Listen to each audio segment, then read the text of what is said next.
Slow down, man. Slow down.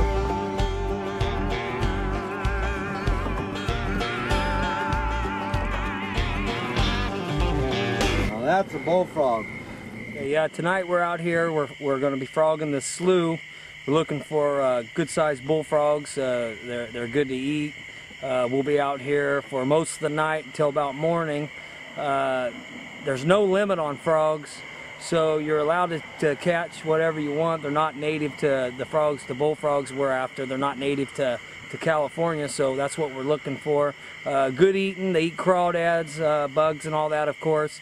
On a good night, a guy could get 100 to 200 frogs. Sometimes you do even a little bit better than that, but I'm with Todd, Shelton, Tyson, Hoffman. We've been frogging out here all of our lives.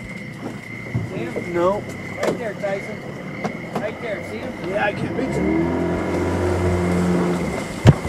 Good grab. Good grab. Look at that one. Grab.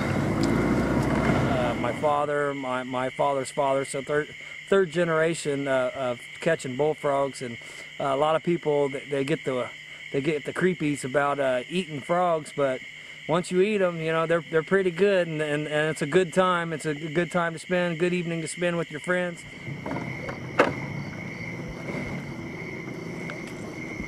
Basically what I'm doing here is I'm just stretching out over the edge of the boat as far as I can, and I'm letting my driver Ray here, he just pushes me right up against the bank.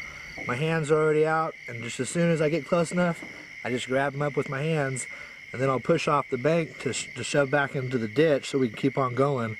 This is just a smaller one here. They get a lot bigger than this. This is perfect eating though. They're real tender. When we get home, we'll clean them up, cut these legs off right here, skin them up, throw them in the deep fryer, and boy, it's good eating.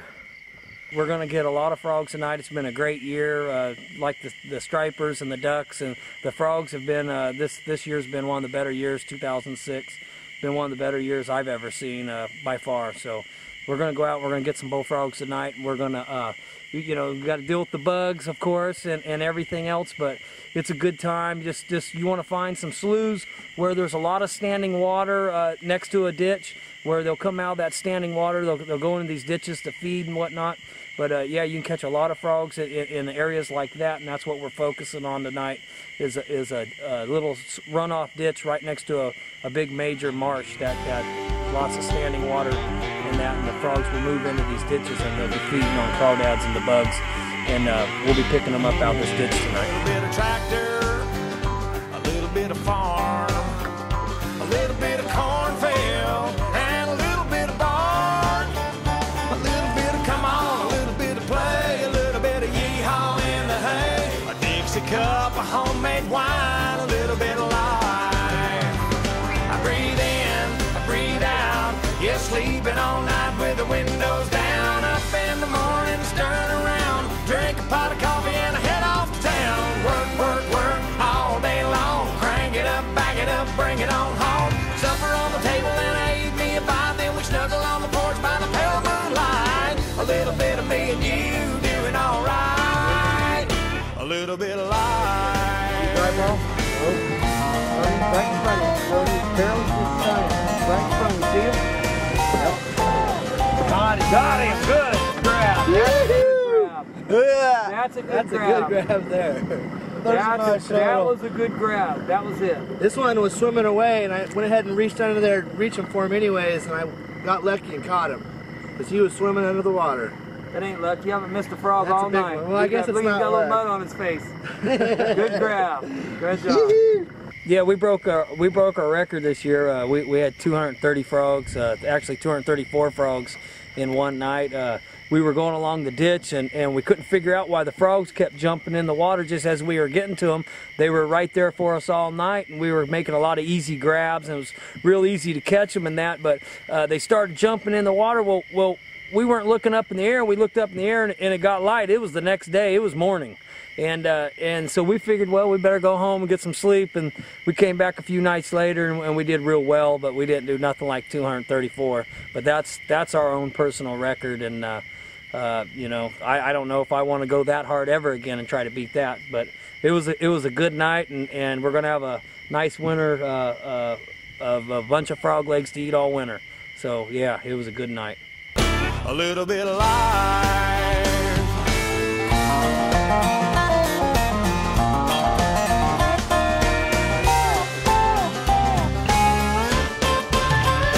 Frogging with 3 people, you got one guy lighting, one guy running the boat, and one guy grabbing. The grabber's got to be real good. Anybody can grab some frogs right off and get a couple in a row, but to get 10, 20, 30 frogs in a row, it takes a very good grabber. That's Tyson and Todd's job. They're both the best I know. I've been at it all my life. They're the best grabbers I know. Frogs are so good that if they put 10 lobster tails on a plate or 10 frog legs, I'd pick 10 frog legs. I'd take 10 frog legs any day of the week over anything. Then you also have to have a couple guys lighting, 2 guys lighting. The guy in the front has to follow right behind the guy that's going to grab the frog. He has to go over the front of the boat with him to keep the light directly in the frog's eyes so he doesn't jump, he doesn't see anything. You have to blind him so you can get right up on him and grab him. And the guy running the boat, which is my job, I need to keep the boat going nice and steady in at an even pace. You can't throw a wave onto the frog. If you throw a wave onto the frog, that'll also send him under the water. So you want to, everybody's got to do their job and do it smooth and easy, and everything will go smooth, and then you'll be able to pick up the frogs, no problem. But once everybody gets their job down, everything goes a lot better. And we've been doing it all of our life, so we still have to take two, 3, you know, trips before we get on even pace where everybody's together and everybody's working as a team. So there's a lot going to this frog, and you just don't go out there and think you're just going to go get these frogs.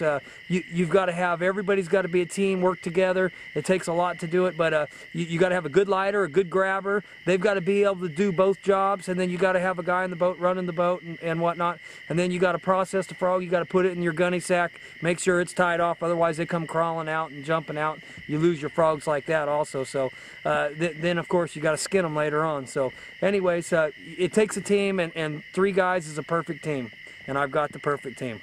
The best time to go frogging are 100-degree days. When it's real hot out, the bugs hatch. You have a big hatch, the frogs will come out, and they'll be feeding on the bugs all night. But you want it hot, you know, in the 80s is ideal for nighttime frogging. You get out here and you get a big bug hatch and that going on, so it'll make it ideal frogging. So if it's 100 degrees in the daytime, and the evenings are going to be 80, you know, high 70s, 80 degrees, the bugs will hatch. They'll be out here flying around, and you'll be able to pick up frogs real good. You don't want the wind to blow. If the wind's blowing and that, the frogs, the eyes will dry out. They'll lay lower in the water. There won't be as many bugs. So you definitely want 100-degree days, 80-degree evenings with real calm winds, and that makes for ideal frogging. A little bit of guitar, a little bit of truck, a little bit of hound dog, a little bit of luck, a little bit of backseat, a little bit of moon, a little bit of radio, boom, boom, boom, a little bit of bacon, a little bit of beans, a little bit of you loving up Good on one me, there. a little bit of come on, a little bit of play, a little bit of yeehaw.